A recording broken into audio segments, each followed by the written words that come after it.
তুমি কিন্তু অনেকক্ষণ ধরে বলে যাইতেছো। তুমি কি ভাবছো? হ্যাঁ, কি ভাবছো? তুমি সারা জীবন বইলা যাইবা আর আমি শুই না যামু? আজকে তোমার বলে দিতেছি, তুমি যদি এরকমটা ভাইবা থাকো তাইলে তুমি ঠিক ভাবছো। হ্যাঁ, না, কি বলবা বলো। কি বলবো মানে? তুমি এরপর থেকে আমার কাছ থেকে কোনো ভালো ব্যবহার আশা করো না। দেখো, তুমি খালি বয়সে ছোট দেখা তোমার কিছু কইতাছি না। নাইলে নাইলে কি কি করবা? নাইলে পা দুইরা দইরা ক্ষমা চাই আনিব। আর শুনো, তুমি খালি রাগ হয়ে কথা কইতাছো দেখা তোমার আমি সরি কইতাছি। পারলে আর একটু রাগ হয়ে দেখাও, কান ধরে উঠ বস না করা শুরু করে দেই।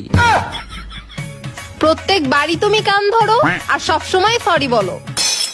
দেখো, আমার লগে মিথ্যা কথা কইবা না, আমি সবসময় সরি কই না। গতবার কি কইছিলাম তোমার মনে আছে?